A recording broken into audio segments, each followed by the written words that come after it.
Okay, so I want to thank everyone for coming, and thank you for letting me give that brief introduction. And so Nathan, once again, we're delighted to have you back for more. Let's go. Delighted to be back. Can we unwind this for me, please?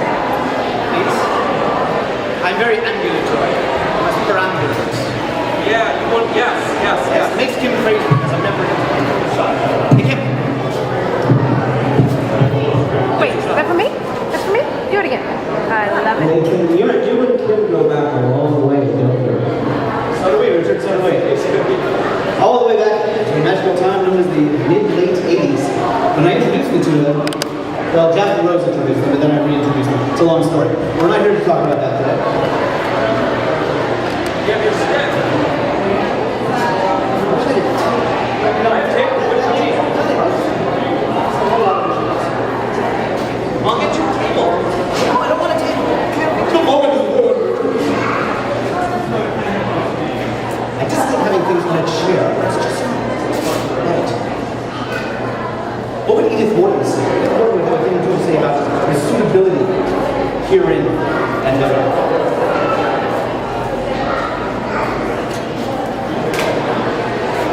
This is actually a performance art piece.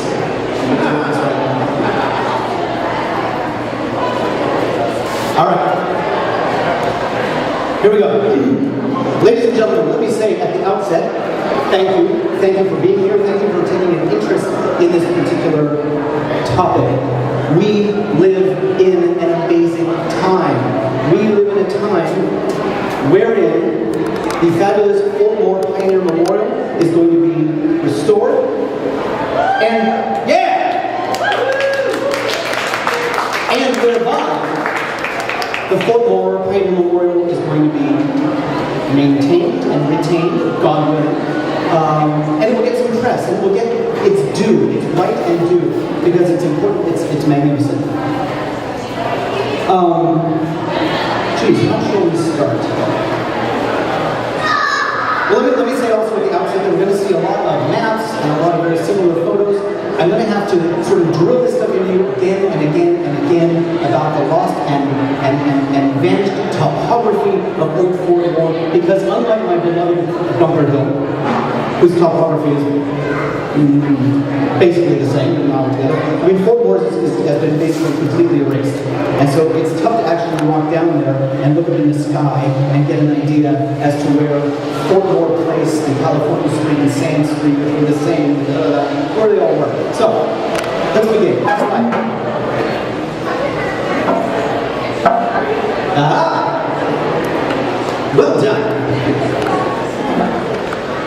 So here we are, all lost in the plaza, looking up at this hill. This sort of nameless hill. There's the story. So it's 1846, and you all really heard about the Mexican-American War, the reason we're all here today. And this guy, Commodore Stockton, he cruises into Los Angeles, and he takes LA, basically, and he leaves a guy in charge. His name is Gillespie. And Gillespie has had no experience with this sort of thing. He's got like 50 Marines that are going to take care of Los Angeles. They've got no experience with this sort of thing. And honestly, they're kind of dicks. And, to use a military term, right? Yes, Shmuel gets it. And so there's a revolt, there's an uprising. And Gillespie flees. He doesn't flee as much, he's gently escorted out of Los Angeles. So Commodore Stockton has to come back to LA and retake LA, and Kearny, so you all know the American San Francisco, you know Kearny, you know Stockton, you know Fremont, these are all those characters. He's met a topographical engineer by the name of Emory. And Emory's told basically that we need a defensible breastwork somewhere up here so we can fire cannons down on the miscreants if need be. So he built it. Now, right about this time, there's some Mormons. They're out in the Midwest, and they go to James Knox Polk, our president, our greatest president. Now, it's true. I mean, he made the tariffs law. He made the English sell the Oregon Territory. He built an independent treasury, and he took the Southwest for us, right? And the Mormons go up to Polk and they say, "Yo, James Knox, why are you beating up on us Mormons?" And he says, "Well, we won't anymore, but I got an idea. Why don't you form a Mormon battalion and go help sees the Southwest from Mexico, and they say, all right. So they march from Fort Leavenworth, Kansas, all the way to San Diego, to this date, still the longest march in U.S. military history. And then they march from San Diego up to LA, and they start building this, building upon topographical engineer Emery's previous breastwork with these wonderful embrasures, and embrasure is something you find in any type of crenellated parapet where you might have some place to shoot at a cannon. And so the Mormons build it along with the U.S. Dragoons, although there's some dispute as to how much the Dragoons actually were involved. And they name it after Benjamin D. Moore, who had fallen in the very sanguinary Battle of San Pasqual in 1846. Now, as such, but then something happens. So they're cruising along, they're building this, and all the Mormons, this is in April of 47, they started in January of 47, they're doing it all through the spring, and then they muster out in late 47, plus as you know, there had been the Treaty of Cahuenga, which ended Mexican-American warfare in Southern California and the Alta California part, except for the fact that the government of Mexico had raised $600,000, which was a lot of money back then, for the retaking of Mexico. So they still started working on this, but after, of course, the Treaty of Guadalupe Hidalgo, it's never quite finished. It's never quite the garrison it was meant to be. But it's super important because on July 4th, 1847, they raised the American flag right there on a specially built 150-foot flagpole right up there. Huge day for Los Angeles. It's the day that Los Angeles becomes an American city. And it happened right there. Slide. Thank you. Thank you, Donna. Thank you. Everyone, give Donna a hand. Yeah! Your tax dollars at work. Anyway, so to give you an idea, is what we're talking about. There's the plaza. And there's Spring Street running along here, and this, of course, is New High Street, which no longer exists. And Broadway running right along there, it doesn't cut across here. There's Broadway, and there's Hill Street, which ends at Temple. And here is our little breastwork and our garrison firing down upon the miscreants. It's decommissioned in 1853. And say what you will about Los Angeles and its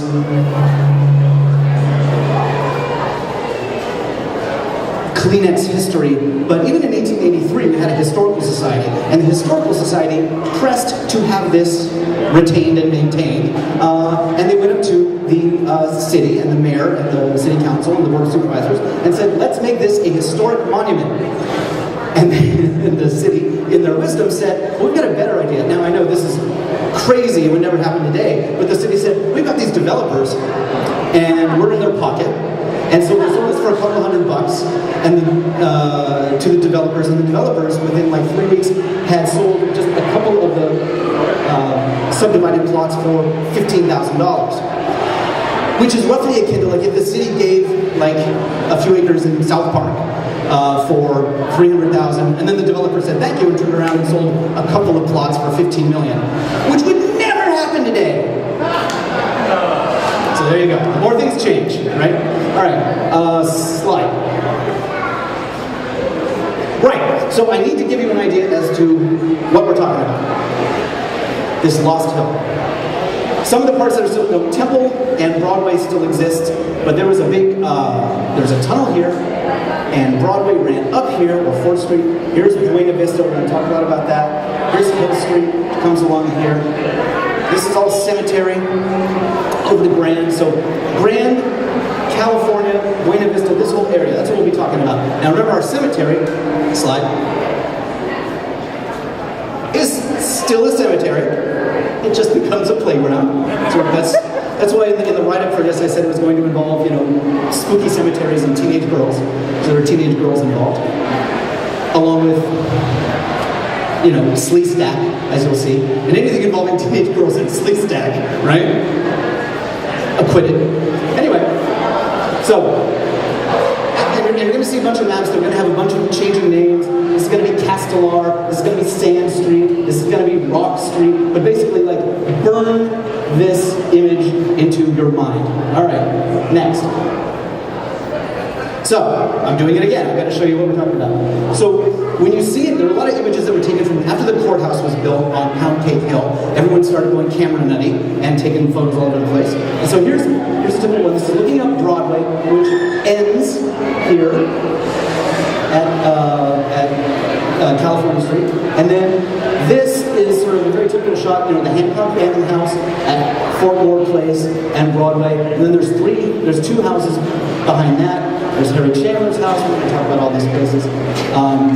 B.F. Hilliker.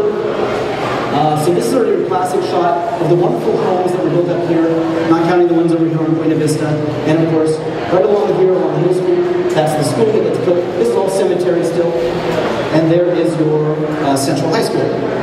So again, this big area is the cemetery, school. Here's where the tunnel starts. And sunsets back here and doubles in. Justicia, again, things change. Justicia, also known as Buena Vista. Slide. I just can't get enough of maps. I'm a map guy. What can I say? So again, Hill, Broad Street, these are the plots that were sold after the city had developers embedded them figuratively. Literally. So you can't really read this, but this says Wills. This is where the Wills mansion goes. Jacob Philippi, our first brewer, built the famous brew house that becomes the Mary Bannon residence. Philippi owns this. He builds the first, big residential structure up on there. This is where the Hancock Banning House, which is really the George S. Patton House, and Buena Vista, we're going to talk about now. Slide. Oh, go back one. And important too are the early adobes that get torn down by the city. They're down in this area. The famous Swiss Monzo adobe, which lasted all the way into the 40s. That's right there. Okay, now we go for it. Can everyone hear me? All right, I'm going to talk louder now to be more annoying.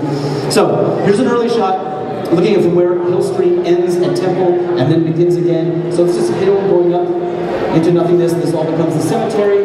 This, of course, is Jacob Philippi's beer hall, where it was famously said people would walk up the hill and then roll back down.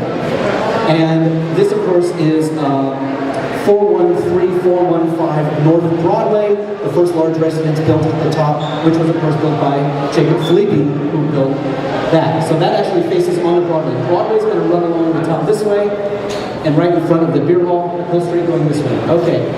Are you getting a feel for this promontory? Yes? Good. Fly. So here we go. So as you remember, it's Hill Street, and then Broadway, and then Buena Vista ran along the ridge, sort of above Spring. So here's a shot looking from Pound Cake Hill. So Pound Cake Hill, you remember, if you're familiar with the Clara Shortridge Falls Criminal Justice Center, that's on Pound Cake Hill. It's not much of a hill anymore, but here we are standing on the hill with our back towards the Central High School, where it was originally, looking down Buena Vista, along the length of Fort Moore Hill. So you notice that this house is this house. So this faces along Buena Vista. And then Buena Vista runs up this way. This again is the aforementioned 413415 North Broadway facing out, as built by Jacob Philippi. And these houses run along Buena Vista. Andrew Glassell, of Glassell Park fame, there, and I believe that was the famous surgeon Bicknell, who was there before you moved one block over. Oh, and right, First Congregational next to the Blaine's Mansion? Anyway, this is where Helen Hunt Jackson came to Los Angeles. This is famously where she stayed right there. But not to make our topic. Next. So, again, Buena Vista running along the ridge here and looking at the same way. Now, note, 343 Buena Vista, which is right there, the two, with this wonderful, what in the world is that? It's because they tore down that and they would build things like this. So, these are the back sides of the houses that face onto Broadway. So you get a feeling of how the hill slopes down, and then it sort of juts off that way towards Sunset Boulevard. Got it? Good.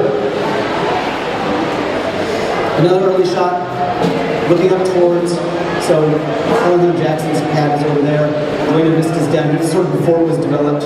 So this would have been a little earlier. Oh, things are out of order. You're all out of order. And then this is the end of, this is the end of Buena Vista coming up here, turning around that way, and there's Jacob Felipe's beer hall. So you really get a feeling, so the plaza's down there, so you really get a feeling of how grand and airy this part of the world was. Next. Now remember, over the other side of Hill Street was the cemetery. After the decommissioning of Fort Moore, you're probably wondering, where was this Fort Moore exactly? Well, I'll show you. It ran, so these earthen battlements, they ran like that. Right along there, which is why this was called Fort Street. And the cemetery was here.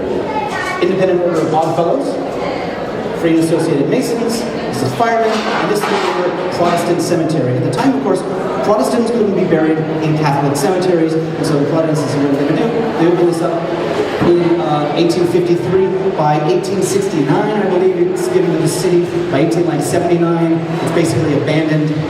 Except there are images of stones in there that date all the way up into the late 1880s. My guess is the city only properly abandoned this part. The 1880 stones must be in one of these two.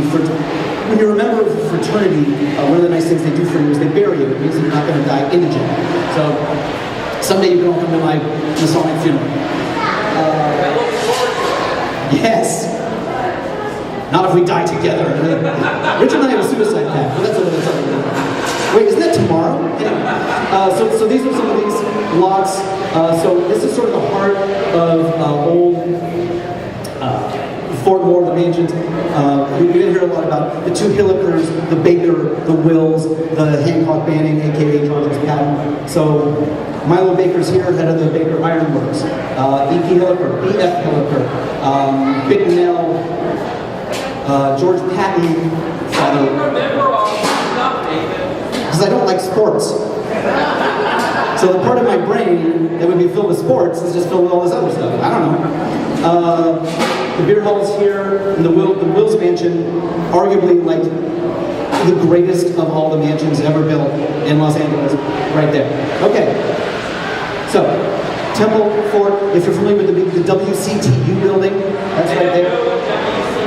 Radio station WCTU. Women's Christians Temperance Union. They built a big temple right here, a big sort of vaguely Romanesque revival pile that had water fountains on it. And so the idea being that when drunks like me would be wandering around, and they'd go to the WCTU and they'd say, "Oh, look, a water fountain. I will have that instead of whiskey." Well, it worked fine. Yes. Anyone has a liver, give it to me. Next. Oh, so we're talking about the cemetery. That's right. So here's some shots that you've probably never seen before, because no one has, of the cemetery. Back there, you'll notice. So of course, I'm talking about the cemetery of the 1850s. Once the school was built in 1890, these are the towers of the high school. And we're back of it. Next. Another cemetery shot, just for your edification and delectation. Next. And the old Protestant cemetery. I love these. Go. Next. Where did you get those? I ain't saying. They'll all be in the book, and then you'll find out. You can flip to the back. So the cemetery falls into like terrific and terrible disrepair. This is the tomb of a man named Robert Carlyle. Carlyle was a big man back in the day. Mayor Harper remembered Carlyle when Harper was a boy, and said like Harper was a big deal. He gets shot down outside the Bella Union Hotel, and the rumor was that he had gold teeth. So they break in the tomb and they steal his face. How many people have seen my favorite film, Duchess and the Dirtwater Fox, with Ryan Reynolds? Duchess and the Dirtwater Fox. You've got the Jewish wedding in the western town in Colorado. Robert Carlyle was at a Jewish wedding at the hotel on what is now Alhambra Street. And in the middle of this Jewish wedding, they have a giant gunfight and he's shot dead. So just whenever you think of Robert Carlyle, think of my favorite Goldie Hawn film, Duchess and the Dirtwater Fox, and the Jewish wedding. Oh, my God. So, So they start taking bodies out of the cemetery, but they've only taken out a little bit. The remaining 4.5 acres, all the bodies are still there. This is your classic, shaken by Mayor Harper hotels and say like, you only move the headstones, you never move the bodies. The tomb is popular. There's some young, Hispanic lads saying, what fun. And Lord knows, I wouldn't know anything about that. Again, acquitted. Cemetery walks. Oh, speaking of which, next. So the high school gets put on the other side of the cemetery, on top of some of the cemetery, and all the high school girls like to do their gymnastics there. They're vaulting over tombstones and stuff like that. So the caretaker, the spooky old caretaker, makes a big stink, and Mayor Harper says, no, there's nothing I like more than teenage girls jumping over headstones. We don't have mayors like that anymore, I'll tell you. So he basically writes an actual city edict that says that, like, if you're a high school girl, you get to do whatever you want, run and jump over headstones, which remains to this day. So tell your daughters, go to the cemetery, jump around, and when somebody at the cemetery says something, you go, I have a mayoral declaration. So, Mayor Harper to the rescue. You just picture them leaping over. Okay, next. So, let's talk about high schools. We'll talk about high schools. So this is the aforementioned Pound Cake Hill, which now the Clara Shortbridge Faults, Shortbridge Faults Criminal Justice Center sits right there. So as you know, not much of a hill left there anymore, is there? And so it's up here on the hill, and the county and the city, they're eyeing it. They're like, we really want to put a courthouse. Especially another big, fat, Richardsonian, Romanesque, rough-hewn stone, ashlar stones with lots of, rounded arches, moving steel, as it's known. Get this the hell off our hill. And so a guy named Linnell goes to the city and says, I'm an engineer, I can move it for you. So, what happens? They pick it up and move it. They get it off of Pound Cake Hill, it gets to about there, and he realizes, I have no idea what I'm doing. I can only do about this much before I realize, I can't get it the hell up, onto Fort Hall. So it sits there for weeks on end. They dig a little, there's a little hole right there for, little trolleys to go through and stuff like that. But another engineer goes to the city and says, I can figure this out. It was basically done, they would build this structure, and then they would build another structure in front of it, and they would put a bunch of, shims, a lot of shims, a lot of ropes, a lot of pulleys, a lot of manpower, and they would just move it like an inch at a day until it was finally up there. There's a little more than that. Okay, next. And that's why we have the high school on Fort Moore Hill. Again, California Street, Hill Street, Sand Street, so there's a Sand Street school, becomes California Street, runs along here, and this is Hill Street. And they plop it down over there, it's all cemetery, and then they plop this on top of it, which I think will, and this is the aforementioned WCTU, Women's Christian Temperance Union. Okay, so is anyone familiar with the big 1958 heating and ventilation plant that's down there? You see the steam coming out of it? Right there on there? That's here. Black Claire's going to get us a tour of it. We're going to get a tour of that. Not today. Next.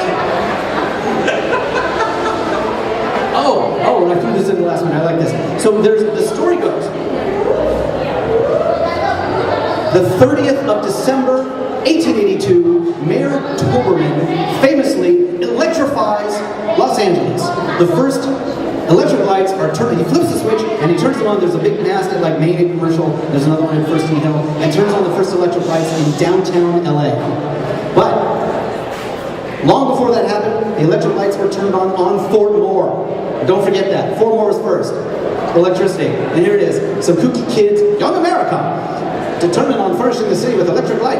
And they turned on, one candle power lantern. Remember, it happened here first.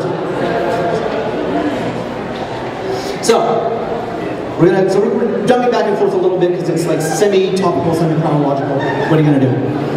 The famous Buena Vista, the new and attractive Fort Hill Resort. Perfect order and the exclusion of improper characters guaranteed. I know. I was thrown out 10 times. So Jacob Philippi, he builds this up at that sort of top of the promontory. And in very short order, Mary Banning, widow of Phineas Banning, and her two daughters, Mary Jr. You see Jr. for women? Yeah. Mary the Younger and Lucy Banning moved in, cut this up into a fabulous house. This is a shot of it in about 1906 when it was a fabulous house of the Banning ladies. They moved in about 86, so it's only a beer hall for about 3 years. Because guess what? Felipe, not terribly good at keeping out the reprobates. No, it became a haven of ill-bred and ill-mannered young men rolling down the hill. Next. So to give you an idea, because I love giving ideas as to where we are. So here again, you've seen this photo before, at the top of the hill, and there it is in about, let's say, 1940. So after the demolition, jumping ahead a little bit, you'll see. After the demolition of this part of the hill where the Wills Mansion was, but you still have Milo Baker, E.P. Hilliker,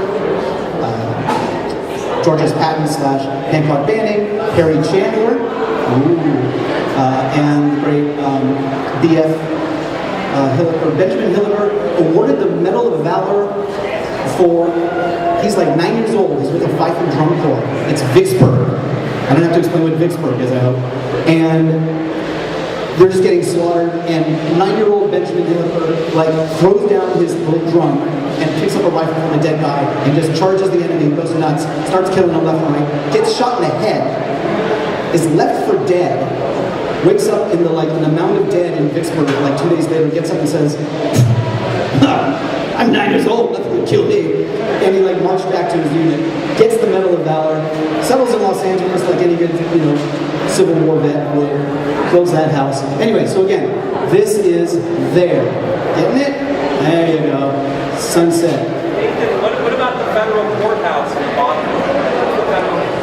And the federal courthouse. That's actually a really cool job. The 1938 Gilbert Stanley Underwood. Well, I would think they know the Hall of Justice.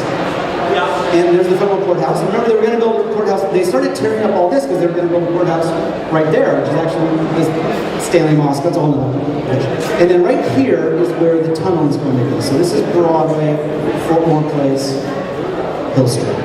Buena Vista, which you saw earlier, with the Glassell House and all that stuff, and all those little, that ran right along there. So you can start to see it's starting to get chewed away early.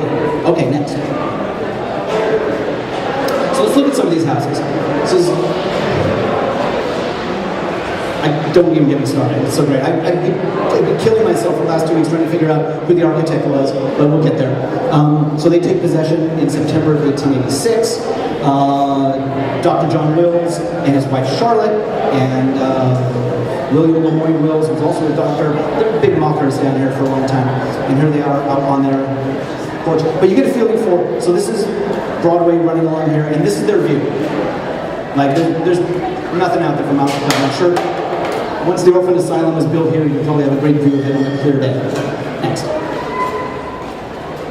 Oh, and the reason that was 501 North Buena Vista is because they are actually on almost 2 acres.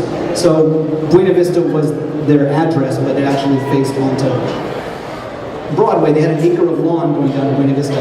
Milo Baker, Joseph Catherine Newsom, or this is early enough to be the Newsom brothers, who, if you're familiar with the Carroll House, this has all the great Newsom-y, this sort of open work porch and all this variegated shingle and stuff like that. They built a lot of the really amazing houses up on Bunker Hill, if you're familiar with the famous Bradbury Mansion, the Hildreth, the E.P. Bryan Mansion, which is a little less well known. So great mansion builders at the time. Milo Baker, head of the Baker Iron Works. This is just across the street from the Wills Mansion. Next. Oh, and so I was looking at, I was going to show this picture, and I was like, oh wait a minute, you're going to wonder what that is. So that's this wonderful Examiner image. I was right over the Broadway tunnel. Amazing. It's amazing. All right, next. So here's giving you an idea is after the lawn is grown in, we're planting some stuff, looking this way down the Wills Mansion, so you're looking down Broadway that way at the Milo Baker. Again, here's another shot. So Wills Mansion, Milo Baker, dun, dun, dun, dun, dun, dun. So this is sort of the heart of ritzy, fancy schmancy Fort Moore, which sweeps down here to Spring Street. And that is the tunnel. And this, of course, is where you're like, where's that big Richard Sonia Romanesque school? Oh, we'll get to that next. This should not read Hancock Banning. Hancock Banning is generally known as the Hancock Banning Mansion because he was most famous for living there. It's usually referred to as Hancock Banning. It's built by George S. Patton, whose father was George S. Patton, Colonel, Confederate Army, and whose son was George S. Patton, Commander, United States Army. Look who's here! Yay! Ladies and gentlemen, Gordon Battison, first son of Bunker Hill. We have like 10 minutes, I'm told. I know. I'm just gonna dance for that entire time. Okay, let's go. We're gonna rock it through this stuff. There's the E.P. Hillenburg. Next. Harry Chandler's pad. So when you're looking down again, as we always do, down here at the corner of Fort Moore and Broadway, there's the Hillenburg pad. There's the steps right there. There's the Chandler family. Awesome. Next. Mary Banning's carriage house. Interestingly, this was designed by Carroll H. Brown. Right. I know, it's amazing. Who did Richard Sonia Roby did like the Stimson building. Next. The adobes of Fort Moore adobe, and Jesus Monza's adobe, aforementioned. Next. Jasper Newton Preston. If you've ever been to the Coconino County Courthouse in New Mexico, looks exactly like this. He did this a year later. This one's better. That's built on the cemetery. Next. Gleasner and Bradbeer. That's one of Bradbeer and Ferris. This is completely amazing. You always see this here. You always wonder what it is. This actually fronts this way, but then it goes all the way that way. Like so, in a mission style. Next. See how quickly I'm going through this? I know. It's proud of me. I've learned. This will cut me off. You don't want this down. Bango finish. The interior and courtyard thereof, you can see the high school poking up across the street. Next. And then, you always see this building plopped on next to it. People always wonder what it is. There's a close about it. This is this annex, which is by Denison Farwell. Super important, super great. Next. Oh wait, there's a good close up on the next slide. Boom. Next. This is their science building, which is the biggest, baddest, most amazing building ever built. A zoological laboratory. Who doesn't want one of those? Next. Here's the raising of the flag on that famous 150-foot flagpole. This is right over the Broadway tunnel. Next. I think we're cutting off some of the bottom of this. So here, this is of course that pointy building you always see on the other side of the Broadway tunnel, which was replaced by the Alhambra annex. This is Colonel E.A. Sherman, who fought the Californians in the Great Mexican War, and is the head of the Spanish War veterans. This is James Miller Gwynn, who is the still greatest and seminal chronicler of early California and early Los Angeles. James Gwynn's book on early LA is elemental. All right, next. That was that we were firing a cannon off the top of the tunnel, because we just fire cannons. Doesn't the city fire cannons anymore? Come on. So then, Fort Moore is going to become like the greatest.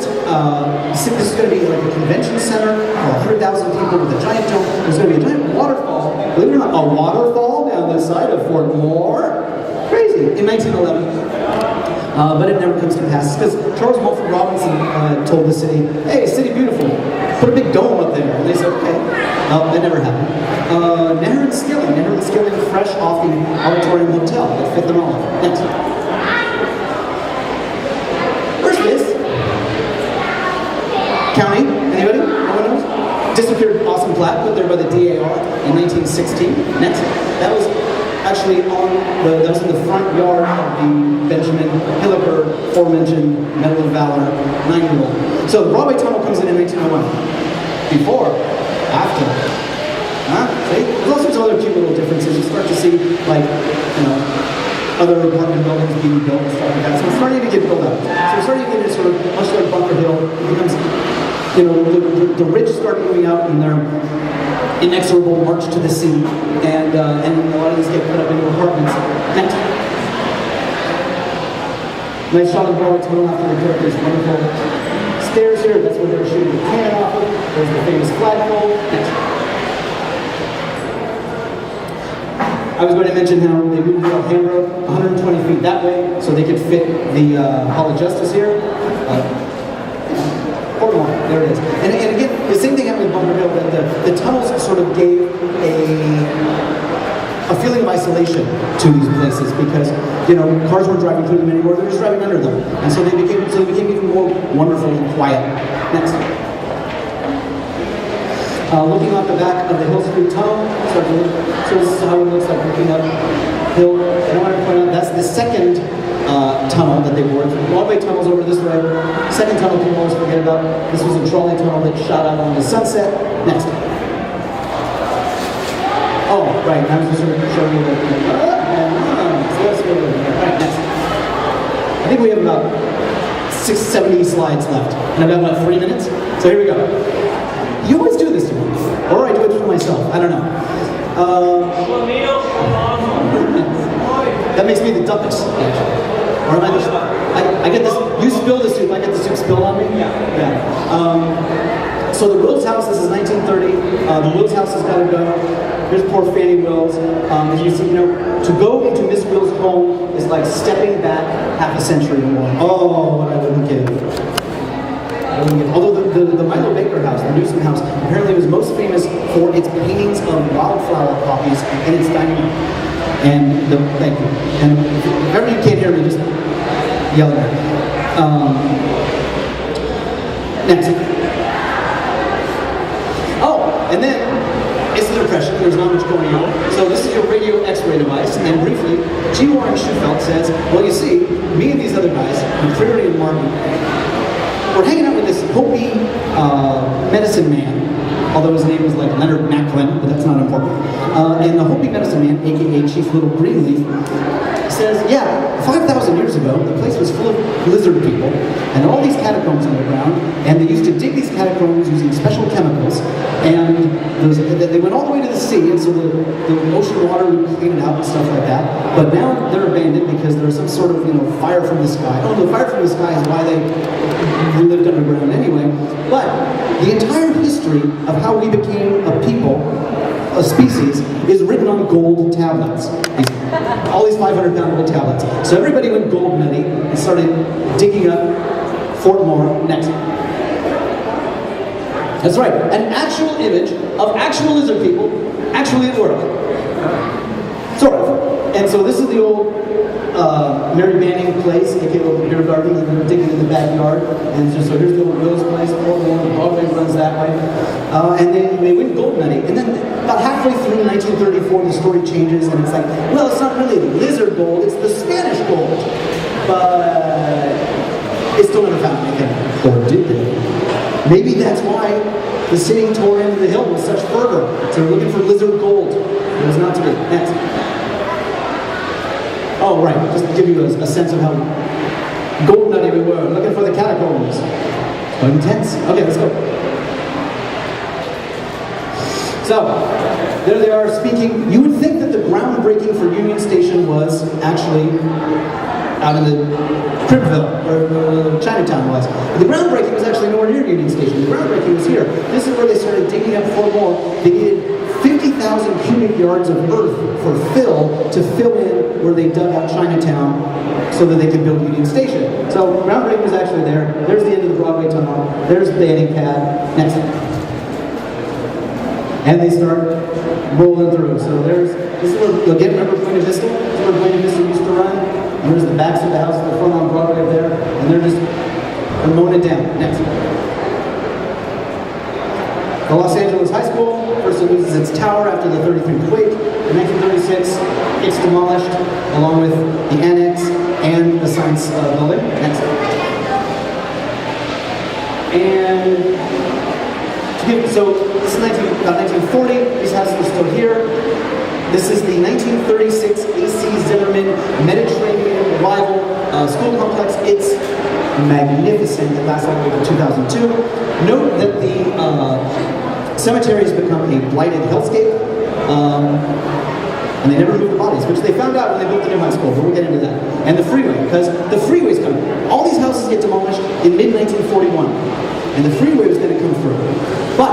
something happened in December of 41. I don't know. There was a big war. And when they came back, think about it. The freeway that would have gone through would have looked a lot more like the Arroyo Seco Parkway. But because of damn World War II, which, besides killing 100 million people, was also sucked. Because we could have had a really cute little freeway, but then, after World War II, they knew so much about destruction. That's another topic. Let's move on. I get excited. Right, so. So here's this. Now look at this. Oh, wait, no. One more. So I think we got a nice. Again, here's. Exit of the Broadway Tunnel, Spanish School, and look, right here, the 1941 demolitions have happened. The Wills House was gone in 1930, but all these guys, all the ones we were looking at, they're all torn down in 1941. Next. Because the freeway's coming through, it's going to slice off half of that Spanish School building, and the wonderful 1873 Kaiser-designed schoolhouse is in its way. Next. So people get excited, they fight for its retention. Is there a more grand and important building, with the possible exception of St. Viviana's, which they also tried to tear down, but they tore it down. Next. Then it's time to get to work on the tunnel. Next. And Fort Moore itself. So you're walking along, let's say you wanted to go to your room in the Alhambra. You're walking along the sidewalk, and then all of a sudden, look, yeah, it's all gone. The hill's gone. Next. So that was Broadway, and that was like ground zero for all of the great Fort Moore mansions. Next. And again, they're putting in the freeway there, and what do they find in? Look at this poor guy. Consecrated ground. And his bones are sticking out, and they got, well, basically me playing with them. Okay, next. The last holdout, of course, is Mary Banning's pad, all the way to 1949. It's a stalwart survivor. It had been cut up for apartments at that point, but that fell to the wrecking ball. Next. And it gives you an idea as to how they're starting to cut down the top of the hill, like from the top of that tree. And there's the exit to the Broadway tunnel, and it's completely gone. Next. This is instructive. So, Hill Street ran straight that way, and Broadway ran straight that way, and now that's all cut out and bent, and this is all completely flat. Remember, the hill went all the way up like that, all the way down here to Spring Street, and the freeway is going to come straight through here. Next. And it did. And so we're going to cut off half that, and right here is the La Colima building we're going to talk about in a minute. Next. Right, this is very instructive.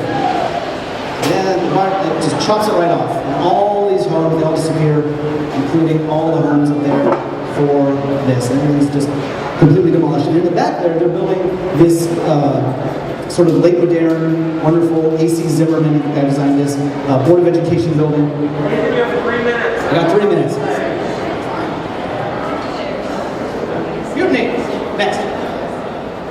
We're all the way up to 1950. There can't be much left. And here's some shots of that Board of Education building, which was just sublime. Spanish on the outside. Spanish on the outside. Streamlined on the inside. I know. Including the old Broadway tunnel, which was still totally extant. They used it for storage. And when they, we'll talk about that when we get out there. Next. So here's, this makes me crazy. I love it so much. You know, these ribbon windows, these little pylons with the corner. Oh my God. Late modern, a go-go. A.C. Zimmerman, 1950. Next. So a lot of you probably remember that, because that was right at like Sunset and Grand. Remember? No. Crickets. So it's July 1953. We're getting to the meat of the thing. We only got about an hour left. You all recognize, obviously, John Anson Ford, obviously, Ernest Debs.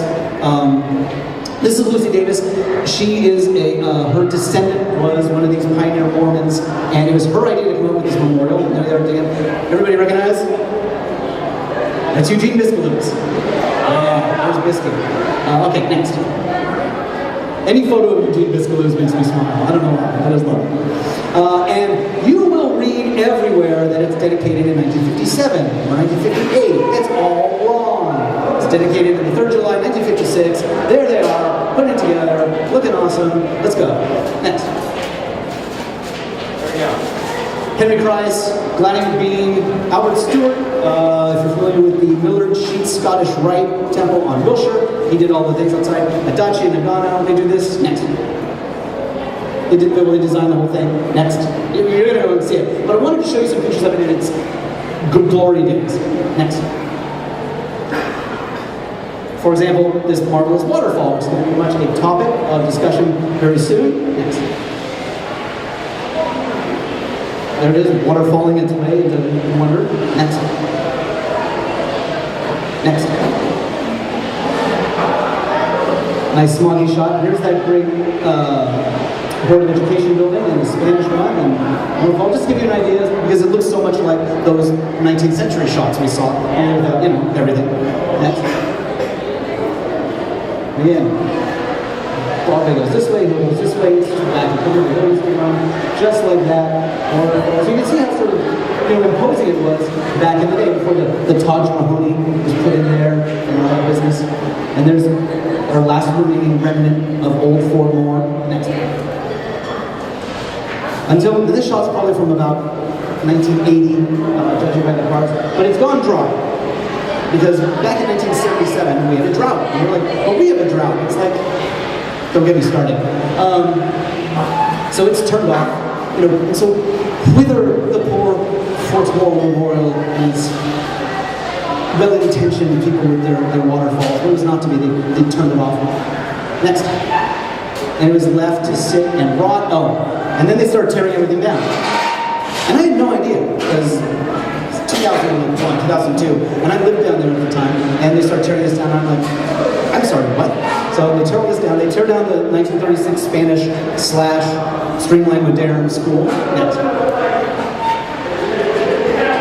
To put in this, the Ramon Secretarian School of Visual and Performing Arts. And it is goofy. Like, this was actually supposed to have an observation tower on top of it, until finally the architects in the city were like, we have no idea how to do that. But it looked good when we drew it on a napkin, and so they built it anyway. It looks like a little water slide.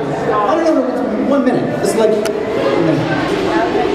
So then when I was 7, a funny story, sorry, well that didn't make me too crazy. And of course when they build this, they find what? Tons of pioneer bodies, like all over the place, because they never moved them. About 80 of them. Okay, next. And then the last building was there. Next. There's Broadway tunnel, everything, boom, boom. And there it is with demo fencing. So this is the last remaining chunk of old Fort Moore, and it's torn down about 8 months ago, 6 months ago? Yeah. July. In July, yeah. July of 2016. Broke my ever-loving heart. Swear to God. 1921 this was built. And it's gone. Next. So, Fort Moore rotting away until one day, all this started happening. And I said, what? There's talk of... Exactly. And that's why we're here today. So, we're going to go take a walk. And we're going to see this, and I want to thank you. Everyone take it. You're amazing. Everyone, you're amazing. You're very good. No, you're very good. Thank you very much. Good, clear signal, Donna. Okay, great. All right, here we are. I'm going to step back and just take such a great photo for the website, right? Just a second. All right, so I want to thank everyone. Nathan, I want to thank you again. That was a fantastic talk you gave. About 120 years. I love it. All right, so this is Donna and this is Claire, and they're going to take us by the hand, and they're going to tell us all we need to know. So which one of you wants to go first, and which one of you needs water? Okay.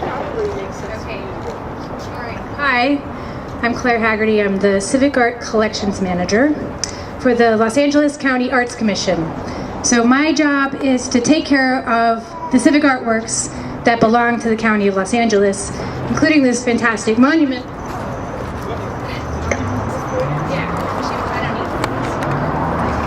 Behind you.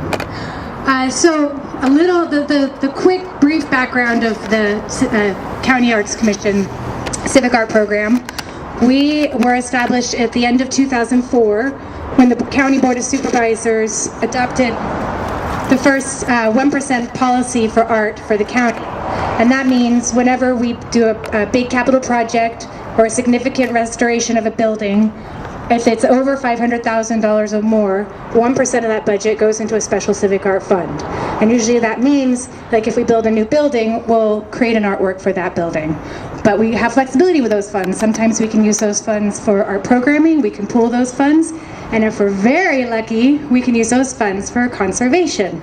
Now, this is a capital project, but the entire thing is a civic artwork, and so and the civic art allocation, as well as other funds, are going to the artwork, as well as all the rest of the monument, which includes plumbing and the structure, and but beyond the civic art program.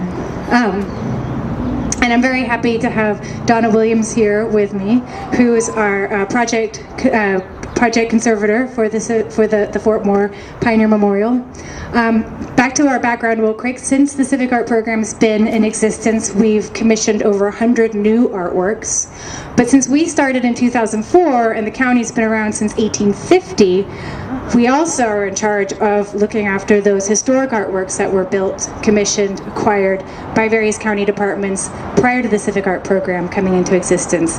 So, for instance, we do an inventory every 5 years of all the county buildings and check on our artworks that we know about, and also look for artworks that we didn't previously know about. So we have our work cut out for us. I also accept donations of artwork to the county, and I have 2 people working with me who manage the inventory and manage our database to make sure all of our artwork is taken care of, and also that the people of Los Angeles know that this exists and that this belongs to the people of Los Angeles.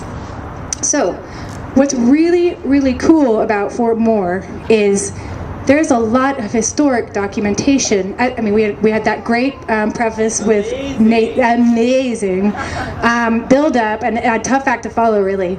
But we also have an incredible amount of documentation about the construction of Fort Moore and the selection of the artist, Henry Kreis, who did the large memorial wall behind me.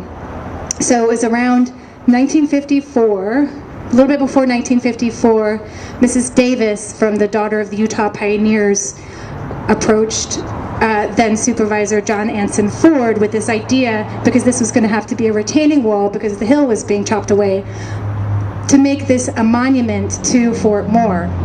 And so she worked closely. She was on the committee, similar to the way we do our public art projects now. There was a committee back then that did the artist selection and shepherded the project from start to finish. What's also really interesting is just all the letters, correspondence, letters, telegrams from the art consultant to the team, the committee, to the artist, were all saved in an archive. So Albert Stewart was the arts consultant. He was at Scripps College. He's an artist himself. We walked past the Stanley Moss Courthouse, where some of his sculptures are on the facade, and there's others of his work in Graham Park and then elsewhere around the county. And he actually designed the pylon and the low wall in front of that. And all of his papers are stored at Scripps in the archive, and Donna did a lot of research for us because it was very important to find out what how this was built originally, so that it can then, so that when we do this refurbishment, we're honoring, those, that it's history as much as we can, given that we're working with modern day materials. But I'll let Donna talk about those specifics. Claire, we're going to walk over to the low wall later. Yes, great. But we'll start here. Start with this story. So, Henry Kreis, there was a competition, just like we do with our other civic art projects. There was an open call, an RFQ is what we call it, a request for qualifications. Artists were invited to send in photographs of their work and documentation of their work. And the 6 finalists were selected from that competition, including Henry Kreis. And he was and then there was the jury was a subgroup of the committee for the overall monument, and that jury was made up of Millard Sheets, Donald Hoard. There was some really important other artists on that committee. And similarly, these days when we do our project coordination committees, we have department representatives, we have representatives from the supervisor's office, we have professional artists, and we have members of the community. It was the same deal back then in the 1950s rather, that when this monument was being built, and we have all that information. So Henry Christ was selected. He was he was living in Connecticut, and actually, speaking of the letters, I just wanted to read you one because you're in touch with his daughter. I am in touch with his daughter, Louisa Christ, who is awesome, and she will be here for the dedication at the end. And she was recently interviewed in her local paper in Essex, Connecticut, where she still lives. Anyway, the projects back then had the same drama that we have in our projects these days, but this was just one of the letters that I wanted to share.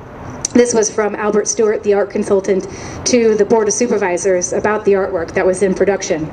Dear Ms. Fisher, I'm enclosing some photographs which Mr.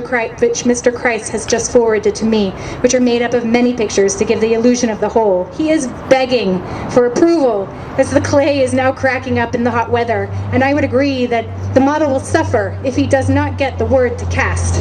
I think it would even be wise to have it cost, and if there's any real need for a small change, to have it made later, rather than endanger the whole large model in its present condition. With kindest regards, sincerely, Albert Stewart. These days, these frantic emails frantic correspondences through email, so you can imagine, anyway, it was fun to read a lot of these letters, because it tells the story behind the piece. So the artist for this project, the award was $40,000, and they were required to come up with sketches and then a model. And I wasn't clear, Donna, was it a scale? It was a scale model, so it wasn't the size, but they had to, and then ship that to LA County at their own expense. And that was the extent of the artist's contribution. And the committee who was doing the competition had a very clear idea of what they wanted this to look like. They wanted to show the raising of the flag on the first 4th of July in 1847 in Los Angeles. They wanted to have these vignettes on the side that talk about agriculture and transportation and water and power, which all created this quote-unquote arid land into what is now Los Angeles. That's what it says over there. So it was also a celebration of bringing water and technology and industry to this area, which makes Los Angeles what it is today. And water. It's controversial sometimes, as you know. What else can I say about this?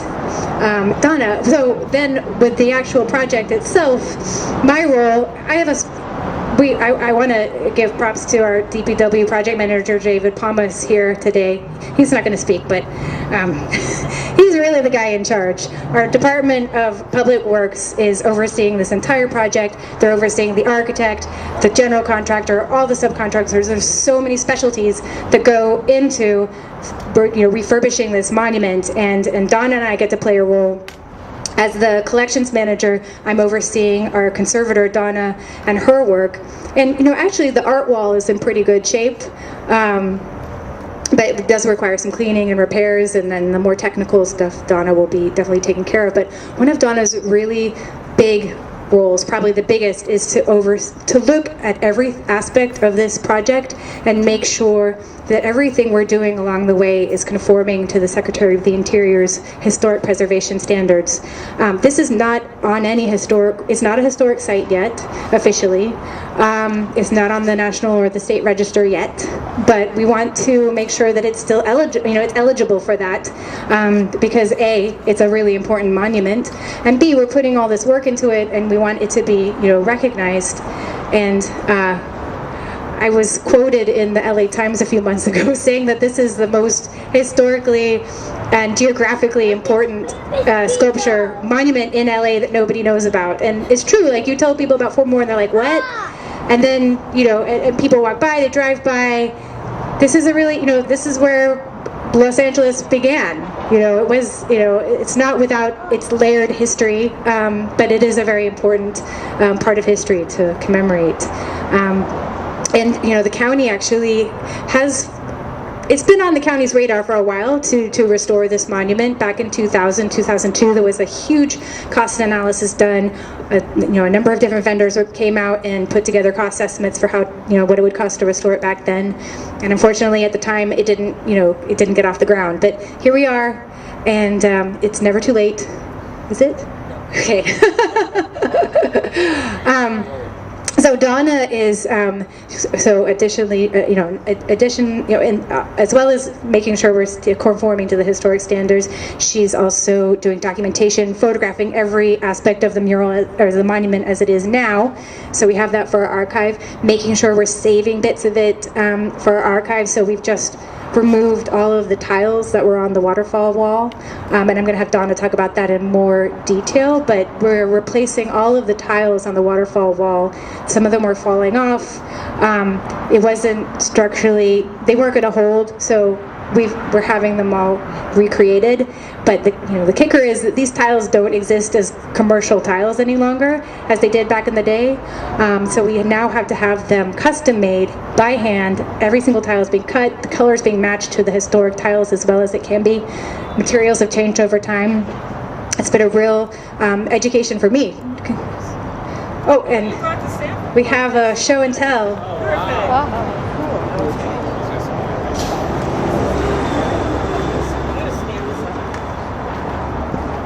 So what we're seeing here is a mock-up of the... Oh, we got Richard over here. It's fine. These are the brand new tiles that have been replicated to look like the historic original tiles, which Donna has in her hand. They're a little dusty, but it's... Everyone, why don't we take a minute and let everyone come up? Yeah. Come on up. I'm fine. It's fine. Okay. Come on up. We're just gonna stop talking for a minute. Everyone, come on up. So I'm holding the new tile. Yes.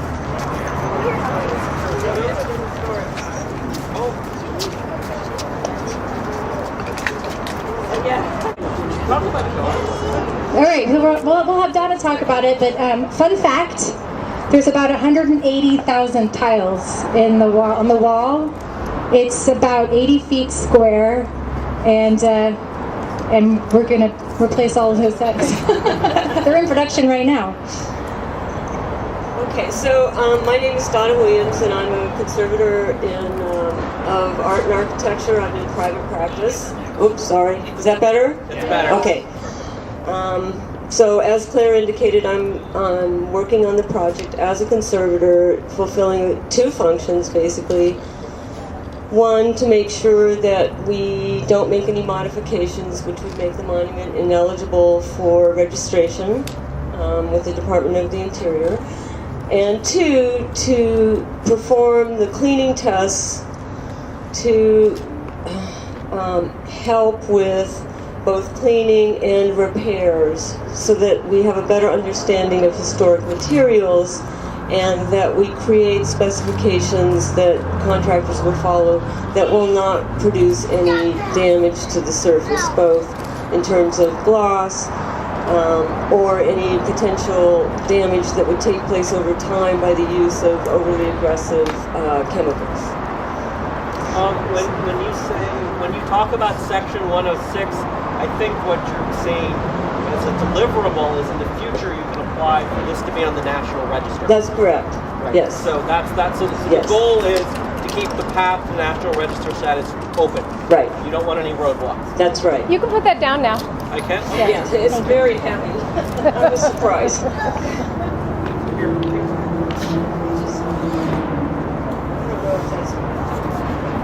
There you go.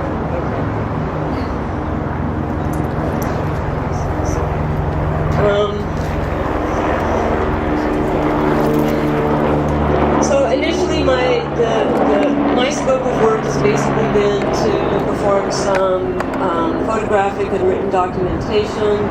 There was, as Claire indicated, in 2002, there was a county effort to kind of approach possible restoration of the monument. At that time, there were a group of consultants that were contracted, so there was kind of a body of information about the condition of the monument in terms of the art materials from 2002. So basically, in my function of kind of looking at materials, I was able to contrast conditions from 2002 to now. There's not really any significant changes. The monument, in terms of its materials, you have glazed. In terms of its materials, you have glazed terracotta for both the art wall. What we're referring to is the art wall, the pylon, and the small memorial wall. You had ceramic tile in the form of porcelain for the fountain wall, and then you have this combed brick facade that runs behind the pylon. The material, the glazed terracotta, as you can see, is in pretty good shape. What I do know is that there was a selective coating applied to parts of this wall, and in raking light, you can see it. It was applied only around the raised three-dimensional components. And you can see it in the way that the dirt is swirling around on some of the flat surfaces. We know it's on there. It's more work to take it off. It's not doing any damage, so we're going to leave it on there. That was put on, I would suspect that was put on sometime in the 60s. They also applied a waterproofing or some other coating to the ceramic tile on the fountain wall, which may have been an attempt to kind of mitigate mineral stains or deposits and resaturate the tile so that you could see the color. The combed brick is basically in really good shape, except for an area which was clean. Graffiti was cleaned off with high pressure water, which was a really common practice in the 80s. It was going on all over the city, but as you can see, high pressure water really blew the fire skin off the brick. It will do the same to any kind of masonry substrate. So there's a question about how we're going to handle that at this point. But in terms of the overall scope of materials and surfaces, really everything needs a big cleaning. There's some issues with handrails, which are aluminum, which, for the period is totally perfect. In terms of some restoration efforts, we have some damage in terms of incising into the aluminum. The problem is the aluminum is anodized. There's not really a lot to do about that, so the discussion about cleaning and coating for further protection, but nothing to mitigate the incised surfaces. So those kinds of issues are the issues that I'm here to deal with and to provide recommendations to the County Arts Commission and obviously David's department. Perfect.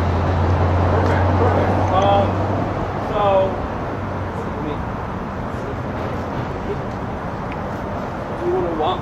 Yeah, let's walk over. Okay, wait, actually, wait. Before we move, where's Nathan? Come on up here. We're gonna jump out just a bit above this. Nathan, am I not mistaken that in 1959 this street was extended into Castellar Street, into Sonora Town, and it took out all of old Sonora Town? This street stopped. So this is dedicated in 56, this monument. 57. So about a year after this monument is dedicated, Hill Street, this bridge is built. The bridge goes down into Sonora, what is now Chinatown, and it takes out old Sonora Town.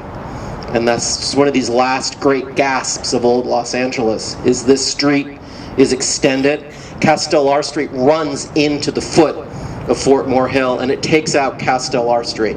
And so did you want to, I guess I've said a lot about it.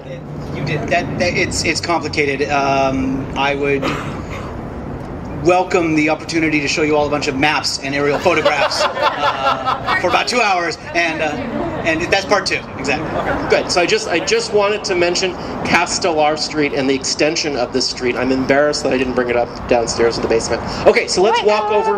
Wait. I have a question. So I'm seeing lumps of mud, and I'm wondering if these are wasps. Are people throwing mud? No, they're wasps. They're wasps. Yeah, Okay. yeah. Basically, what you're seeing is soiling. Any kind of particulate in our air. Sure.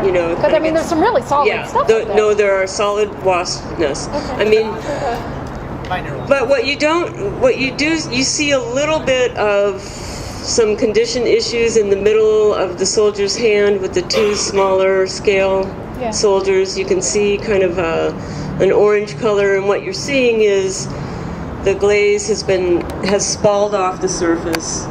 You're now seeing the clay body. You're seeing some iron stains, which we kind of don't want to see, because these blocks are literally fastened onto the wall with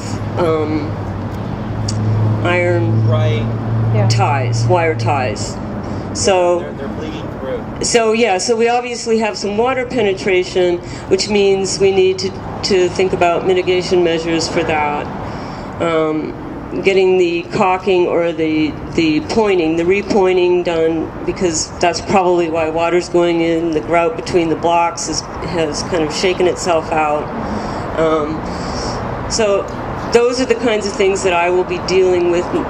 Those are the kinds of things that I will be personally working on. It's not work that's going to be scoped out to another contractor.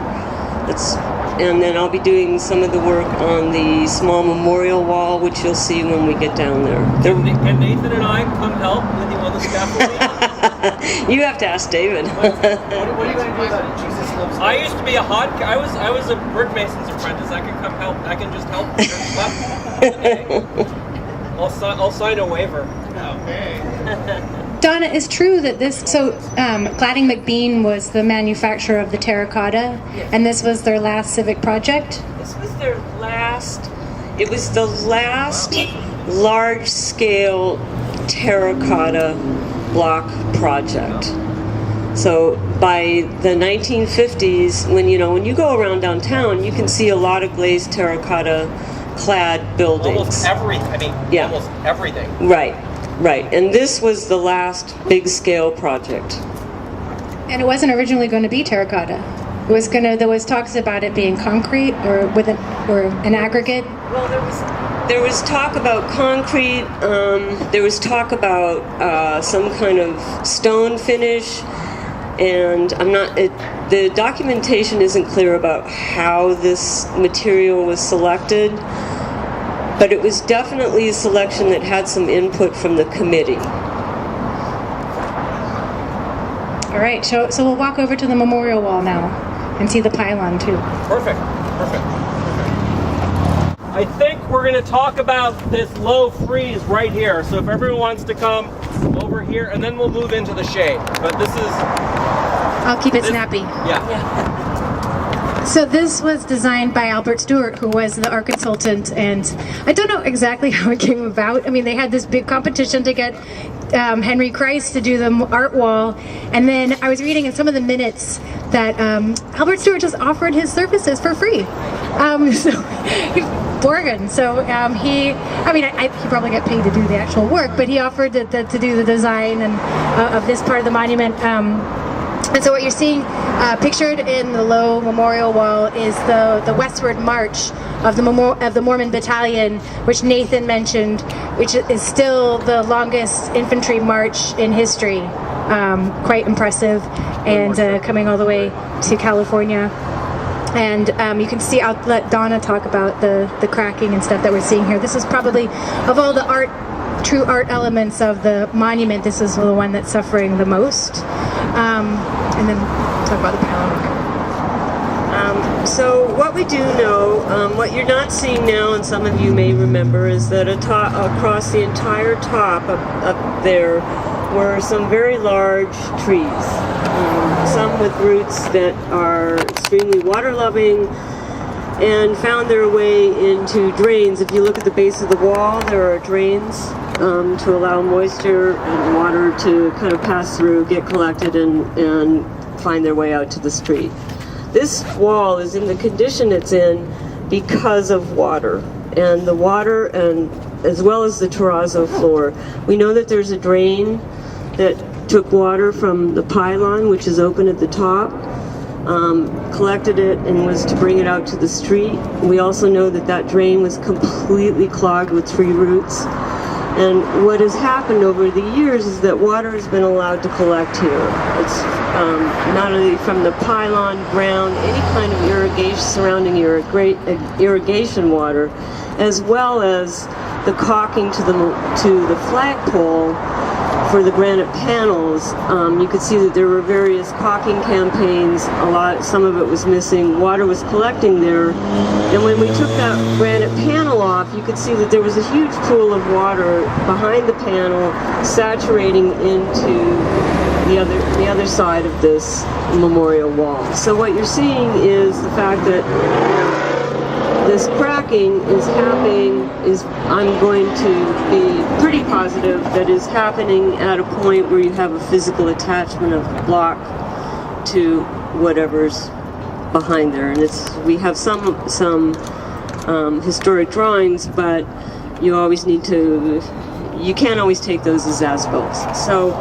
So we have some cracking. What I am seeing is that this condition and the condition of the efflorescence, which are the white salts coming through, is actually toning down since we got rid of the water. We got the drain kind of taken care of back there. The amount of irrigation water adjacent to the site has been, due to the drought, been minimized, and it's actually really improved the conditions for this memorial wall. So it kind of tells us that in the future we want to keep that water down to a minimum. As much as we want kind of nice landscaping, let's keep the water low. Question for you, Donna. Can you talk about what you will do, what your treatment is to this wall to stabilize it, and then will we still see the cracks? That's part of what we'll see? Well, is this historic? I'm not going to promise invisible. No art conservator will ever do that. What I will say is that, yes, it is my job to clean up these cracks, to stabilize the cracks by injection with a suitable mortar that is not epoxy based, so it will not stain or saturate the surface. Clean the entire wall, mitigate some of the iron stains. And David may or may not be able to correct this for me, there was at one point inclusion of taking some of the really damaged plain blocks off here. If we did that, it would allow me access to see what's going on visually on this side, which would help define a kind of a real scope of treatment. But we can go ahead anyway and clean off all the surface issues. We have some limited repointing to do. We have shallow fills, and we have basically what will be a glazing technique to match the surrounding surface area. So, in effect, if somebody is walking down the street and just kind of glancing by at this, my hope would be that the damage is not the first thing they see, that they see the art as intact and sort of aesthetically functioning. If you were to stand in front of the wall and stare at it for a while, you might start to pick up, oh, those are repairs. But that's totally fair. Yeah, and that's really this is a historic monument, has a story. Seeing those repairs is part of its story. It's not the job of the conservator to make it look brand new again. That's not what we're doing here. No. We're stabilizing it and repairing it, and making sure that it isn't, that we upgrade it too. Right. I mean, I think what you can kind of look at is the difference in treatment between preserving this and making the appropriate repairs versus the fact that we took the ceramic tile off and are replicating to match. Now, the problem with leaving those tiles in place was that it was definitely clear from some of the testing that we did that the tiles were not well adhered to their plaster substrate. and in some senses it looked like it could be fairly local. So the question becomes, how do you stabilize those with it becoming a water feature again? Yes, the IR, so I think there's a page there that might show.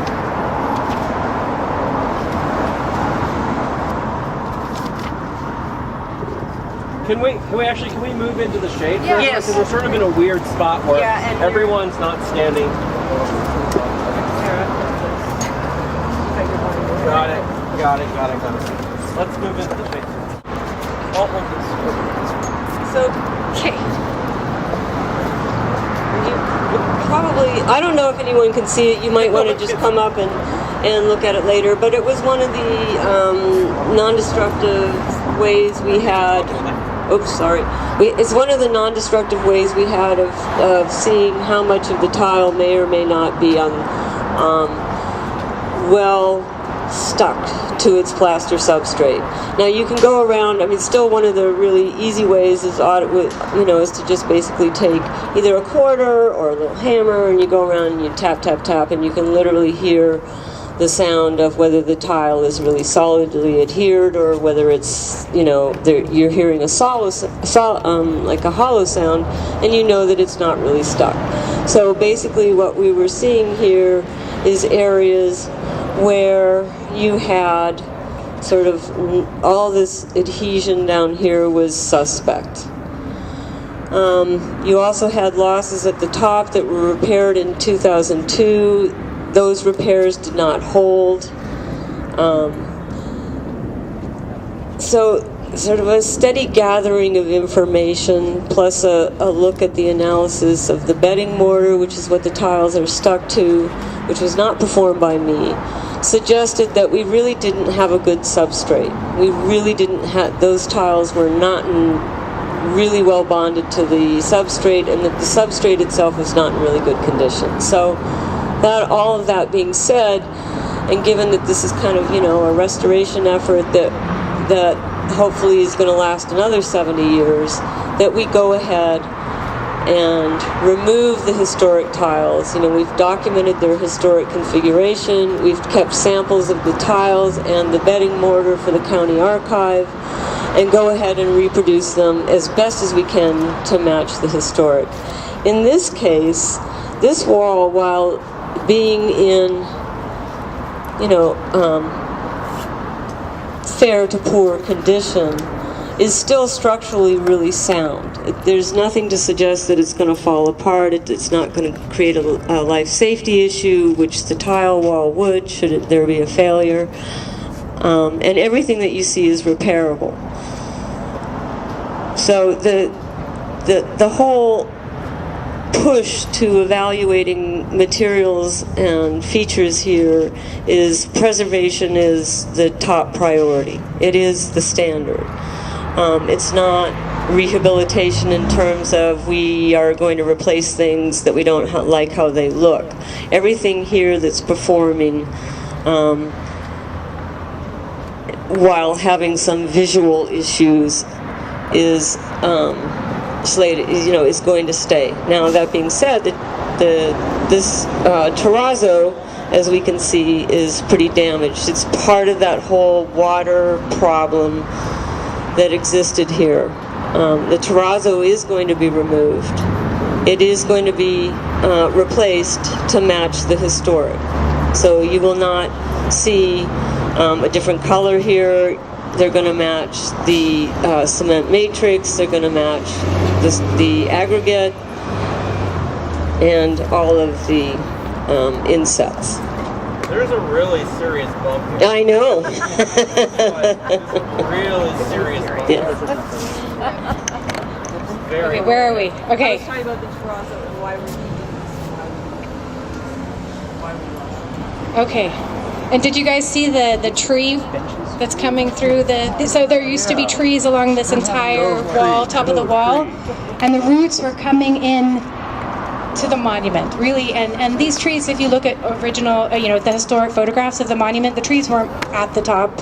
So, we don't like getting rid of trees ever, but, in this case, we really had to. But this tree is like the Mormons. We have to keep this root. Well, the root's still going to stay. I'm so the happy root with is that. part of the monument now. Yes!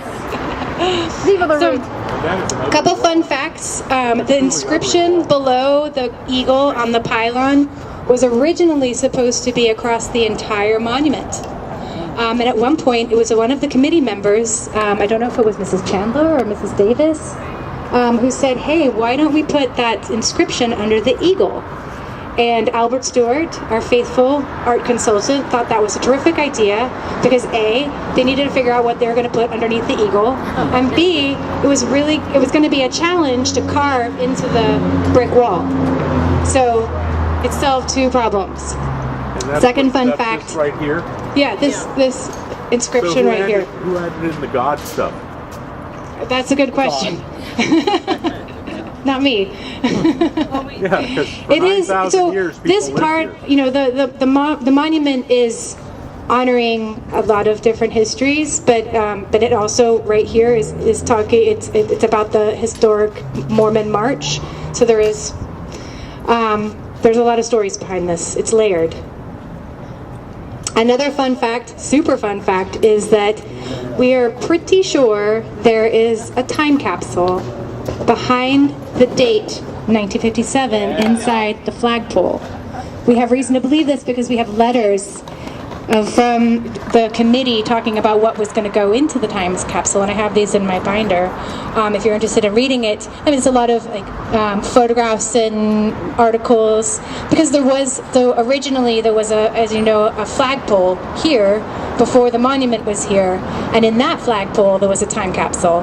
And so some of the pieces from that time capsule, I think, were carried over to the new time capsule. And so our plan is we're going to be removing these granite panels, and Donna will be taking the time capsule back to her studio and making sure we preserve the contents of that time capsule. Can I help with that? I'll repoint everything for you. All right, we'll let you know when we're doing it, Richard. Yeah. But that will be something very exciting to look forward to. We were actually, and this is kind of a funny story, but we thought we might be able to access it from the side panel, and so we had our county TV channel out with us. We were all ready to for the big reveal, we're going to open up the side, and there was going to be this magnificent time capsule, and you cannot access it from this panel, so they'll have to come back. Have to send Ronaldo back home. So I would love to hear questions if anybody has any questions for us. I don't want to be the only one talking. Mormons give you some money for restoration? Did the Mormons give you some money for restoration? No, all the money for the restoration is from the county, and then we also got some Prop K funds from the city. But the original monument did have funds from the Mormon Church. Are the contents of the time capsule going to be made public? Yeah, it belongs to the public, so yeah, we'll make that public. How? Well, we have our website, and we have the. We'll do a salon on it. We'll do a salon all about the time capsule. But we do have all of our collection is on the county website, lacountyarts.org. Has there been any thought of having any part of the memorial to the indigenous people who lived here for 9,000 years? So we had a meeting a year or so ago where we invited people from all around the area to tell their stories of Fort Moore, and we continue to do outreach to find out what those stories are, because there isn't one story here, as I've mentioned. So definitely we would be open to the indigenous story as well, because that's a very important one. I had a question about the relief on the other side. So underneath it has the inscription about the Dragoons, and then the people who came from New York by the sea, and then the Mormon Battalion. Was that also represented by the figures above them? Were those separate people, or because they're wearing different clothes and stuff? And I just was curious about that. So I think I know that Albert Stewart and Henry Kreis did research at the Huntington Library to just find out what general military uniforms look like in around 1847. So I don't think they're necessarily depicting specifically the Dragoons or the other army battalions that were here, but just mainly to look authentic to that time period. heard of the registration as a historical landmark stand. And was that any issue in rebuilding it? Like, were there any limitations as to what you could and could not do? So we haven't nominated the monument yet. But the plan is to nominate it. And yeah, I mean, because we are making sure that everything we do conforms to those historic standards. There are limitations, but I mean, it's actually fairly flexible. I mean, as long as we're not, totally I mean, there's upgrades that you can do that will be beneficial. For instance, right now, all the plumbing is underneath the pool, so if you want to do any maintenance, you have to drain the entire pool, and that's not very good for, our current water situation. So now the plumbing is going to be in a separate chamber so that you don't have to drain the pool when you have to do maintenance. And that's totally in keeping because we are dealing with, 2017 versus 1957. So we're able to make some upgrades. But as long as, you can talk about. Well, I think also that the category of intervention that this is falling into is rehabilitation. The Secretary of the Interior standards has 4 basic categories, and one is preservation, so you can have a monument or building a site, a landscape, which falls into the category of preservation, which means that you don't really change anything. You repair what you can repair, and that's really all that you're doing. Under the rehabilitation standards, you can essentially do the type of work like this, the terrazzo, where you are replacing, but you are matching the historic. So we are not going to change the color. We are going to use masonry materials as opposed to the kind of epoxy terrazzo that you see in a lot of more contemporary applications. It is going to be a masonry terrazzo. We're going to have pieces of the historic masonry in the archive as well, and the metal stripping. So, I mean, your question is a good one, but in terms of rehabilitation, matching the existing as best as possible does conform to a standard in terms of the Secretary of the Interior. So we are not doing anything that would preclude having this monument be listed. Who gets to remove the wasps? Is that you? Yeah. Done that.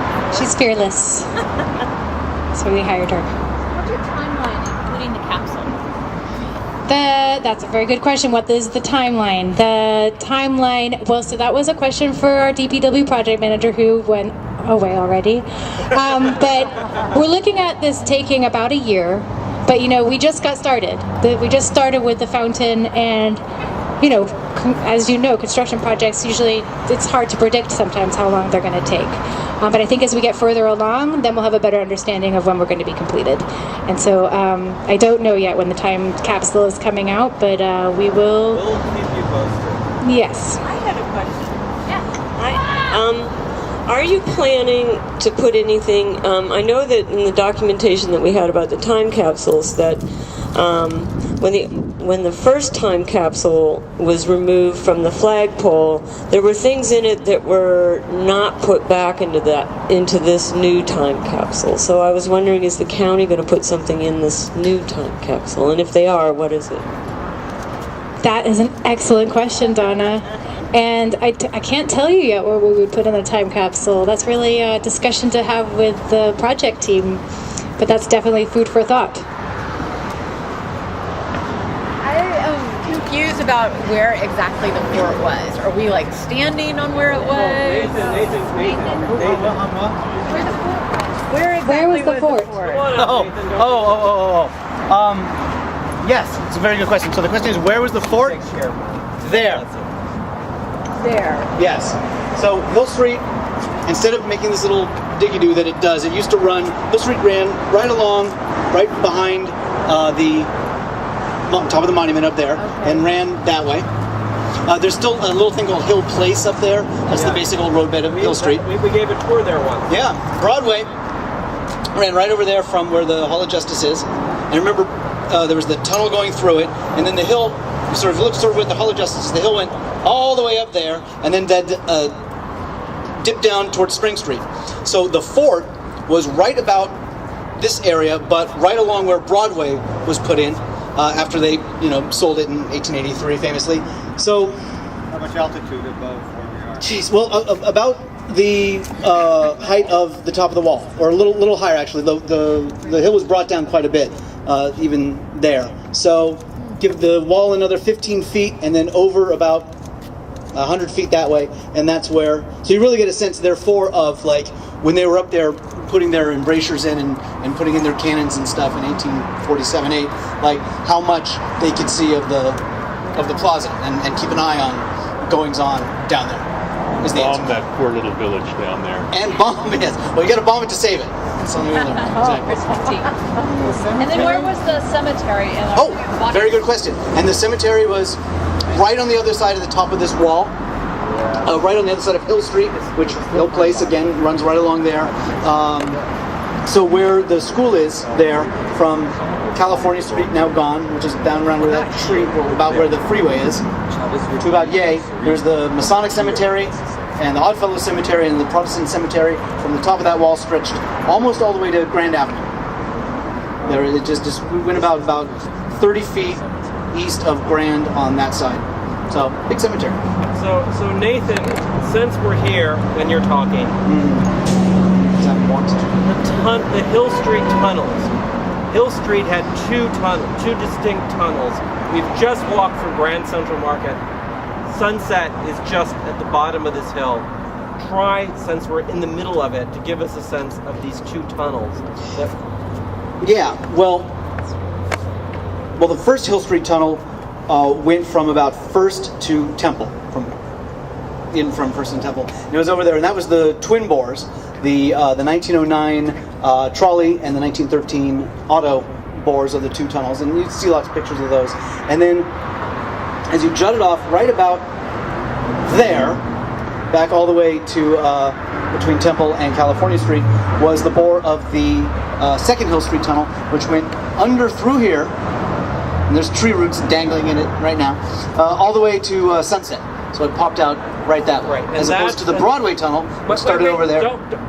As opposed to the second Hill Street, the second Hill Street tunnel is where LA Unified had their archives. Correct. The second Hill, what Richard said is the second Hill Street tunnel is when LA Unified said, well, it's not a tunnel anymore, but it's still there. We're going to store everything down there.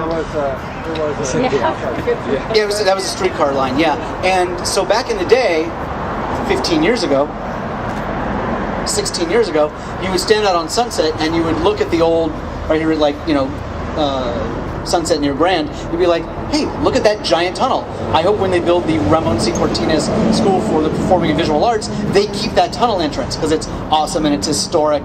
And of course they said, no, that's ridiculous. Why would we do such a thing? No, is what they said. So sadly, that's gone. Much later. Quickly, Broadway had tunnels, and we're overlooking Broadway. So where were the Broadway tunnels? So one thing we can see, one thing I can point out, there's the Hall of Justice, 1925, Allied Architects, and just to this side of the Hall of Justice, that's Broadway, running that way, 4th Street running that way. And so you have to understand that if you're, say, in the top window of that lower part, or maybe a little higher than that, or the lower window of the top part of the Hall of Justice, you'd be looking straight out onto Broadway and the houses there. Because right there, sort of where that gray trailer is, 100, 200 feet that way, there's the beginning of that Broadway tunnel, which ran through there, ding, ding, ding, ding, ding, right along where basically like the flats is down there where those city parking lots are, where they're building on, and then popped out on Sunset over that way, which is also lost. And that's where we got all that post-war money. Do you want to talk about gold tablets? Do you want to talk about my favorite bordello? No, you're going to talk about your favorite bordello. So it was the I can't remember what the hotel's name was. No, the one that they moved. Oh, the Alhambra. Yeah. So you all see the Hall of Justice, right? Okay. So there was this hotel next to it called the Alhambra, and because they had to move it They had to move it. Nathan, you talked about this. They had to move it a couple hundred feet towards us. And they kept a lot of court records there, and they actually did some criminal court cases.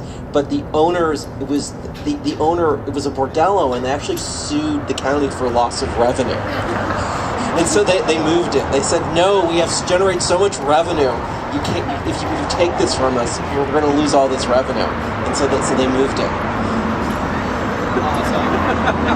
Which was really something, because it was a big 6 or 7 story, 8 story building. Yeah, it was a large building. Back in the day, press house moving. They put it on rollers because it was about halfway in the block. They put it on rollers. They moved it 120 feet to the largest building moving at the time. Until I think it was in 1923, and then immediately afterwards they took what is the Commercial Exchange Building, yes, and chopped like 5 feet out of its middle and squished it together at what is that, 8th and Olive. 8th and Olive. Anyway, any questions?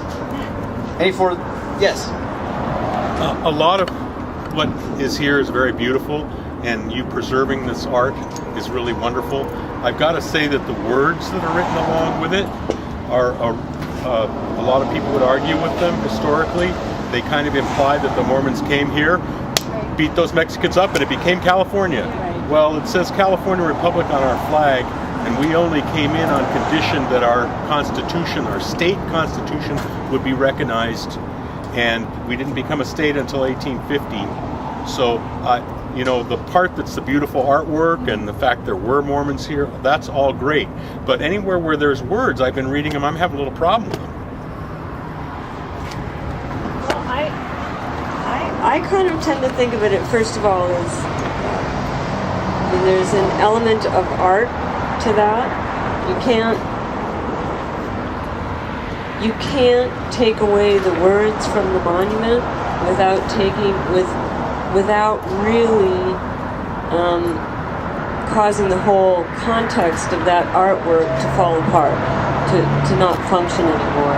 And while I think it is really difficult to work on to make your way through some of these issues in terms of using language, for instance. I think in historic preservation, so much of our history, especially the period of slavery, has been lost because white people didn't want to face that. So you have the nice colonial mansions, they're very pretty, everybody loves it, but let's get those slave quarters taken down so that nobody sees that. And I think those are important parts of our history. I think it's important to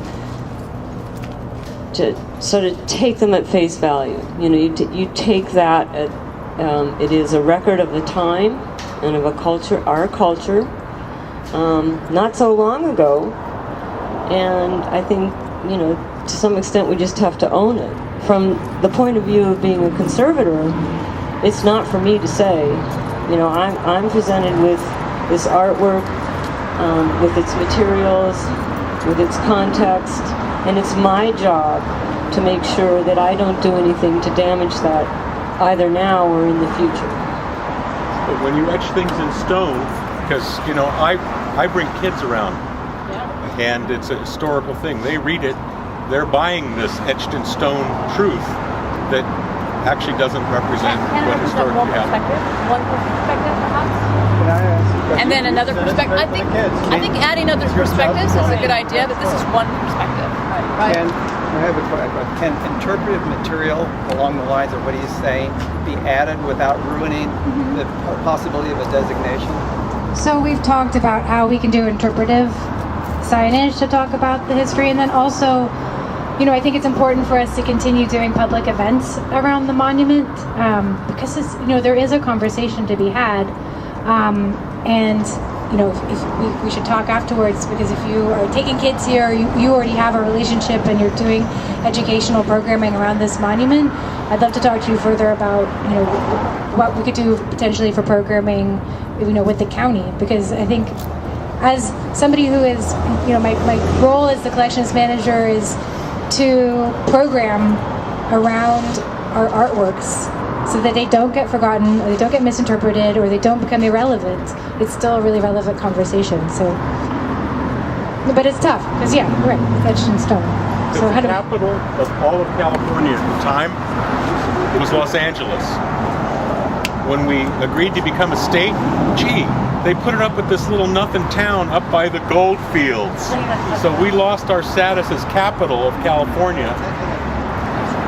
No, we didn't. We're still the capital of Los Angeles. Don't let anybody tell you different. Let me just speak for just a second about like the fact that you have an issue with the words is great. And the fact that we can all stand around here and start a discussion because of that means that the words should stay. Like Parker Center. Like Parker Center. People want to tear down Parker Center because it's got this ugly history. You know whose statue they're tearing down all over? Like I think the one in Cornell. Thomas Jefferson, who did more for the cause of freedom than like anybody ever in the world ever. And they're tearing down all the Jefferson statues because he was a bad guy, because he had slaves. But would he have had the same ideas Jeffersonianly, in the 1860s rather than the 1780s? I mean, these are, historical games you can play all day long, but tearing down his statue is the wrong thing to do. Taking out the words is the wrong thing to do. Should we have left the Confederate monuments in New Orleans that everyone has such an issue with? Well, we could argue that all day long. I would argue that the idea that removing them erases like how people felt back in the bad old days. It's worse to do that because then we assume that everyone was enlightened as we back in the bad old days. So I'm thrilled at the prospect of having this become a focus of conversation, because as you might have noticed, I like to yap a lot. So as long as people are talking, history, and they're fighting it out all day long, oh my God, I couldn't be happier. As opposed to this just being something that people drive by and are always wondering, what the hell is that thing? I don't think because you have something like that wall and the text on the wall, that because you are preserving it, that you are honoring what is being said there necessarily. And I think to reiterate what Claire has said, there are there's a lot of things to talk about there. And because the county has chosen to leave it there and not to demo it, means that everybody gets an opportunity to say something about it. But I don't think that because you're not taking it away, that somehow you're honoring the content of that expression. Or that you're endorsing. And that you're endorsing it, yes. I mean, who gets to pick what stays and what goes anyway? I mean, that's the other. I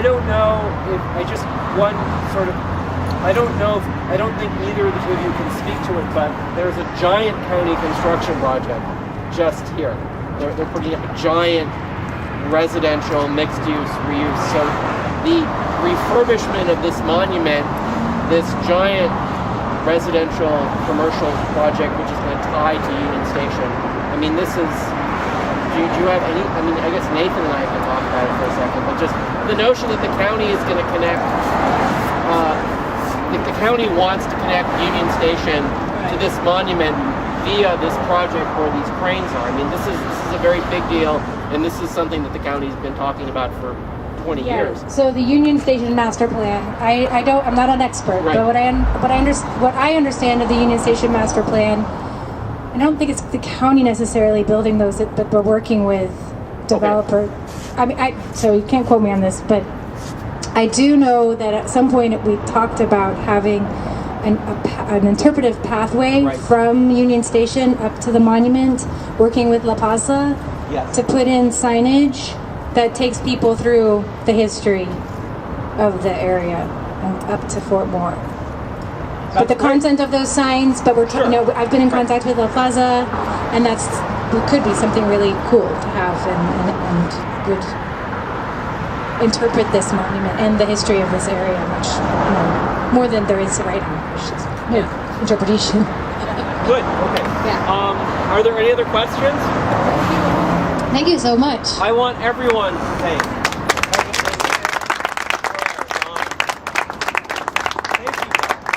Thanks for having us.